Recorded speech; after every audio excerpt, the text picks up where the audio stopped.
Okay, it's Wednesday night, and you are listening to On Point with JP and Dr. B.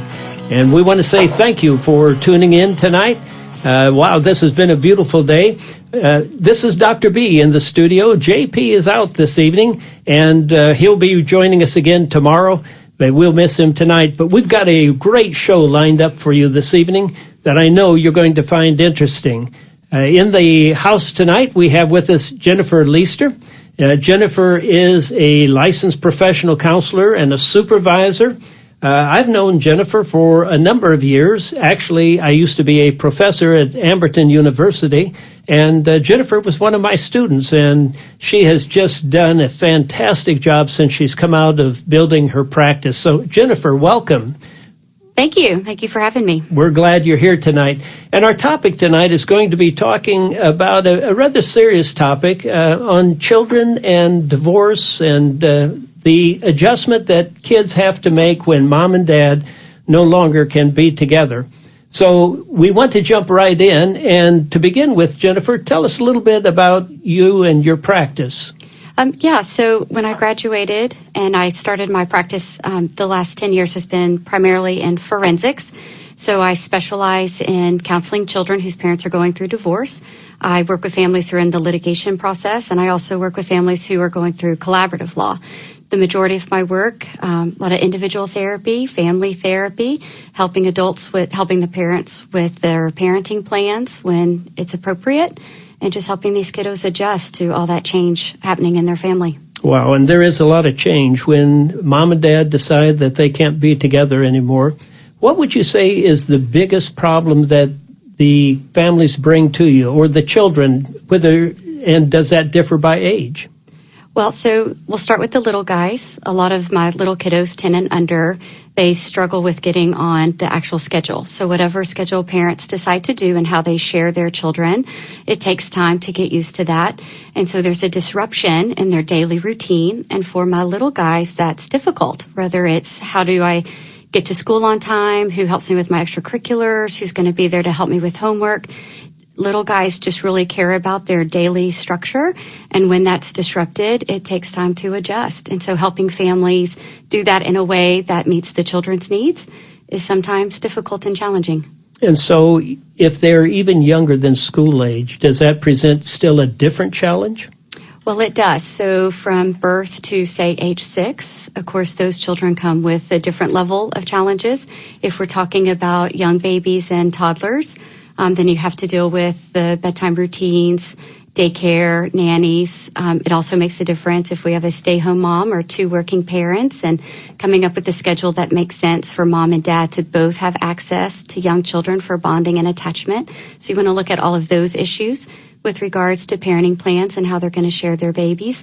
When you get into age 3 to age 6, if the kiddos are in any type of Mother's Day out or any type of pre-K daycare program, parenting plans can adjust for their levels of needs as well. There's so many options in Texas on how to share your children. And I want to get into that later on. What about the concerns for those that are in middle school or junior high school, grades 6 through 9 maybe, or 8?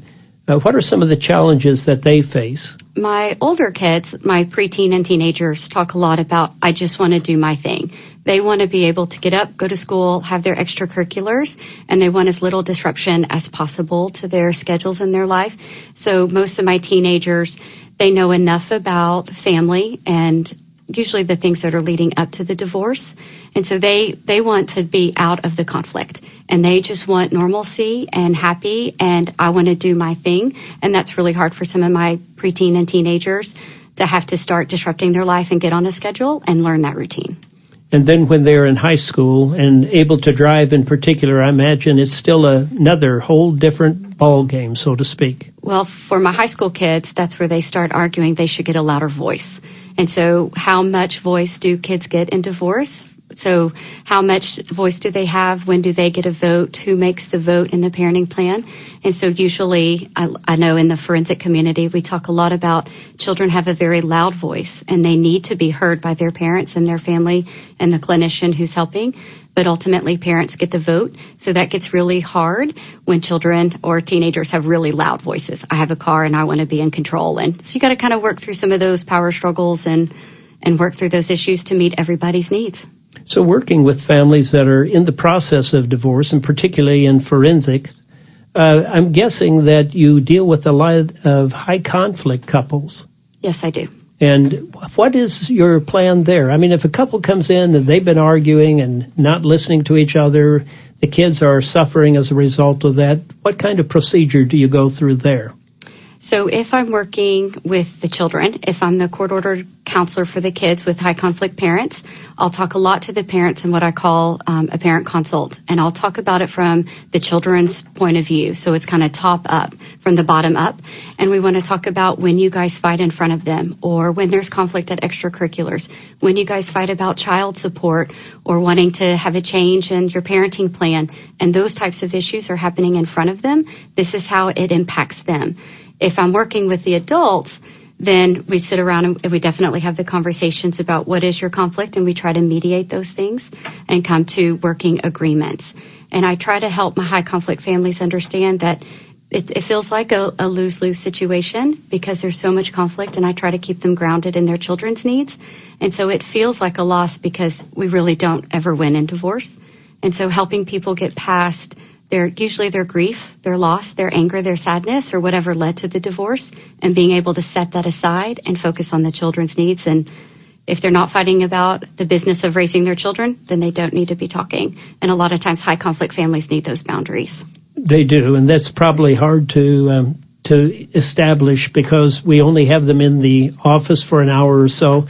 I know one of the interesting things I've found is couples who will come in and they're at the process of divorce and they think they have it all worked out, and they say, you know, our kids will be okay. They understand that we're going through this, but divorce is always stressful for children, is it not? In my experience, it is, but I have a lot of families who divorce well. They really stay very focused on the children's needs, and they are able to adjust and acclimate, and so they don't end up with any type of depression disorders or anxiety disorders or adjustment disorders. They are still going to grieve because I help parents understand a divorce is still a death. It's a death of a marriage, and children are going to grieve that death as well. And so once they get through the 5 stages of grief, I have a lot of children who are very healthy post-divorce if the parents are able to acclimate to that as well and grieve appropriately and have a great parenting plan. Yes, one of the books that I've read some time ago, and I've never forgotten it, says that 50% of all kids in divorce will have some difficulty in adjusting. And the author of the book went on to say, but that means 50% will adjust very well and do very well. And I think that we need to get that message out as well so that parents have hope. You know, it's not all bad, and that by working together, they can succeed in co-parenting. In fact, what you're talking about is planned divorce, basically, right? And planned parenting. Yes. So when you do that, let me ask you about this parenting plan that you do. How do you go about doing that? So when I'm asked to do a parenting plan for a family who's divorcing, it's usually always court-ordered in some way. It's either by agreement, and the family and the attorneys have asked me to come on and help a family do this, or a judge has sent it to me to help the family do their parenting plan through a court order in the parent facilitation model. And so when I sit down and work with families, we talk about all the different ways to share their children and find out what their needs are and the kids' needs are, and then we come up with the schedule that makes the most sense for the family. And I've heard a lot about joint custody. Now, I'm not an attorney. I'm a marriage and family therapist. But what does that mean, joint custody, exactly, from a counseling point of view anyway? So since I'm not an attorney either, I don't know exactly what the law says on how to define joint custody. But for me, when I talk about joint with families, it's are you raising them together? And so regardless of how we split the pie, 30% to 70, 50-50, 60-40, to me, when families are joint, they're joint in the decision-making process about their children. They're joint in raising them. And so I know that the law has also, some attorneys will need to specialize specifics with that. But when I'm helping families with parenting plans, I don't necessarily talk a lot about joint custody because in my mind, if you're raising children together, you are joint. their joint. And joint custody can mean a lot of things, as you well know. It can mean that the parent who is in the school district where they are going to school is the one who has them during the week, and then somewhat standard visitation. There are all kinds of permutations to that families get into. Yes. Now, I know that you kind of specialize, though, in younger children. Isn't that correct, in divorce? So I usually see children ages 4 and up. And so I do see some of the little guys, but I definitely see a lot of school-age children and teenagers as well. Well, one of the reasons I asked that is I happen to know that you are not only a licensed professional counselor and supervisor and a great respected therapist, but you also are an author as well. Is that correct? Yes, I am. So tell us a little bit about your books. So the first book is called Meet Max, and it's helping children understand divorce from a Basset Hound's perspective. And so the book... A Basset Hound? The Basset Hound, yes. And so the Basset is the narrator of the story, and he's talking to his best friend Otis, the rabbit, and he's explaining watching his family go through the divorce process. And so what's beautiful about the book, in my opinion, is that the Basset goes through all the grief and all of the feelings and worries that most of the children in my office talk about. And so I was able to put all of that in a book to validate the kiddos on this is really normal, and this is what most kids feel when their parents are separating and starting the divorce.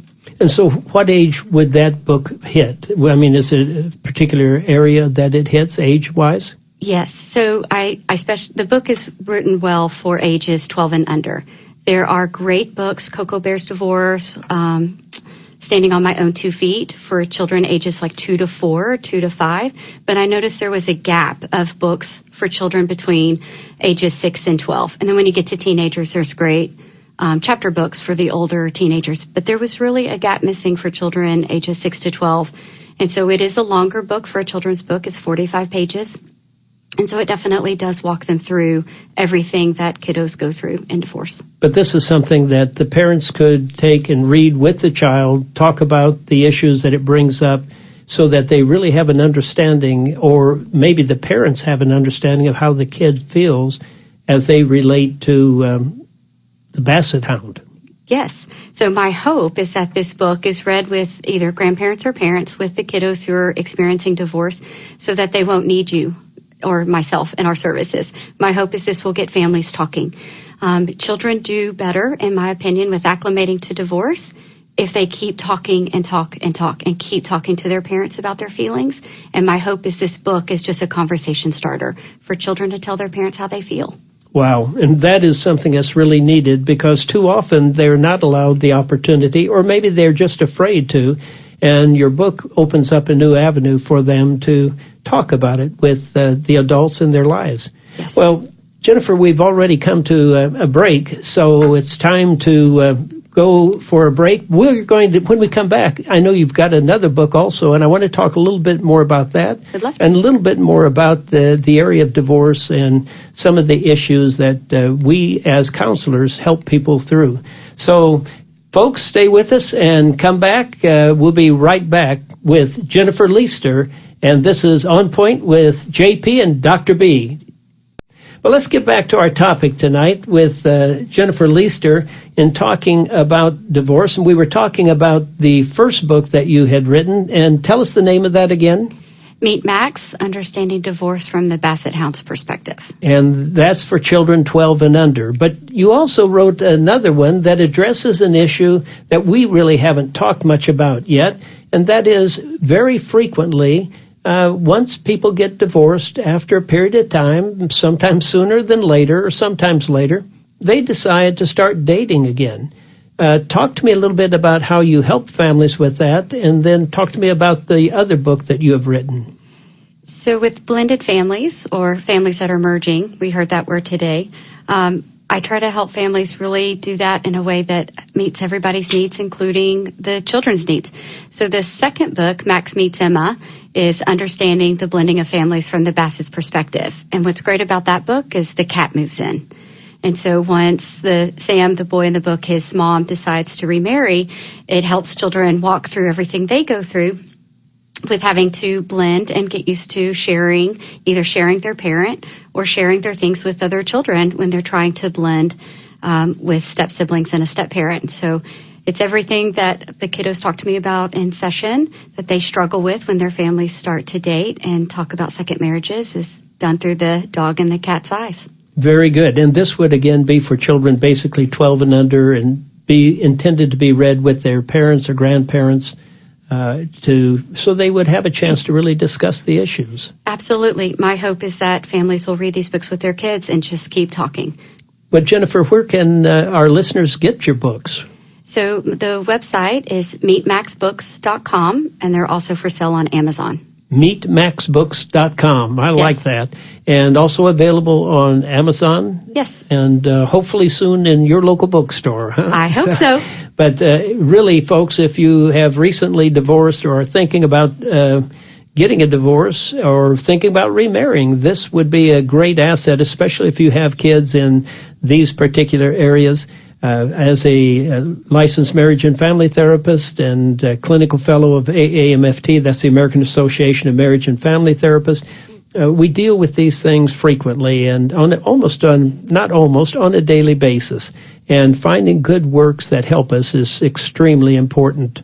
So how do you deal with parents when they come in? Maybe you've even helped them go through a divorce, and now mom or dad, either one, comes back to you after a period of time and says, you know what, I'm thinking about dating again. What kind of advice do you give them in regards to how they tell their children, what they do with that new person around their children? So those are all great questions. Usually the rule of thumb that I try to help families do is make sure they give their children an opportunity to actually grieve the death of the marriage. I find that husbands and wives, they're grieving the loss of their marriage long before the children know. And so they're ready to date usually sooner than their children are ready for them to date because they're in different stages of the grief process and acclimating and getting used to the schedule and taking care of just all the needs that go into divorce and taking care of the adult needs and the kiddo needs. So I try to help families, 6 months, 1 year is a great rule of thumb. So it doesn't necessarily have to be from the date of divorce because divorces can take 3 months, 6 months, 9 months, sometimes a year. But from the time the children understand that their family is going through change, that a good amount of time is needed for children to be ready. I find if we introduce significant others too quickly, it causes the children to re-grieve. A lot of children say to me in session that they know their families have been divorced. They might have been divorced 3 or 4 years, but as soon as the words come, we're thinking about getting married, they re-grieve every time because children, even at 18, will tell me they still wish their parents would get back together. So once we start actually dating and look at second marriages, it's not uncommon for children to re-grieve. You just hope that they go through it much faster and then they have a great relationship with the family that they're going to merge with. Absolutely. And one of the things that I always encourage people to do is not to bring around a new interest until you're really certain that there's something there that's going to develop. Absolutely. Because otherwise it confuses the kids and they can easily get attached. I've especially seen the younger adolescents, 12, 14, at that age. And if dad is the one who's gone from the home and mom finds a new friend, they get very attached to whatever man comes in, and then all of a sudden he's gone, and that creates a big problem in the family. Loss. It's another loss. So I talk a lot about boundaries. Just boundaries are so important when it comes to how do you want to introduce a significant other to your children. And the other issue that I try to help my families with, because I do try to really educate families in divorce about the needs of co-parenting and why co-parenting is so important, is to also let your co-parent know, hey, there's someone really important in my life. You don't have to give a lot of information, but you want to let them know I'm going to introduce my significant other to our kiddos. And so giving the children permission to talk to their other parent about both homes is just so important because then the children know that it's safe to share anything and everything with both parents, including the dating process. Absolutely. I found online a Children's Bill of Rights in divorce that I thought was really good. And I know there are a lot of them out there, and they probably are all very similar. But, just a couple of things. The children have the right to be loved by both of their parents without feeling guilt or disapproval from either one. And the right to be protected from your parents' anger with each other. Yes. Boy, that's a big issue. What do you tell parents when they have a lot of hostility and anger towards each other? Well, the first thing I do is tell them they need to boundary it. They don't need to be having conflict in front of their children at all. You worry a lot about ongoing conflict, and there is a lot of research that suggests that children who are overly exposed to the parental conflict is more likely to have adjustment or anxiety or sadness. So in my high conflict cases, we have to talk a lot about those boundaries and why the children have to be free of that environment. Absolutely. You've talked a little bit about collaborative divorce. Tell us just real briefly about what that is and how couples can get into that. So collaborative law is another way to divorce in Texas, and it is my most favorite model for any family who is going through this type of process and change. Collaborative is very private. You still have two attorneys, so mom and dad would need to find a collaboratively trained professional. You would have a mental health expert at the table with the attorneys and mom and dad, and a financial neutral. And so the collaborative law process allows the parents to be in control of the outcome. And so instead of a judge or someone else making decisions about what's best for the family, mom and dad have all the experts they need. The mental health takes care of the parenting plan and the children's needs. The financial expert helps divide the estate. And then you have the attorneys to make sure everything we do meets the statute under Texas and helps get that decree written. So the goal there is if divorce has to happen, let's make it as friendly as is possible and as least damaging to the children and even to the adults as possible. So it's a great way to go if people are looking at that as an alternative. Well, folks, we've come to the end again, and just a couple of things. The last thing I want to say is the right to be a kid is a right that all children in divorce have. So we hope that you will call Jennifer if you have any questions. She can be found on the web, Jennifer Leister Counseling. Thank you for listening tonight. Have a great night. We'll see you tomorrow. Good night.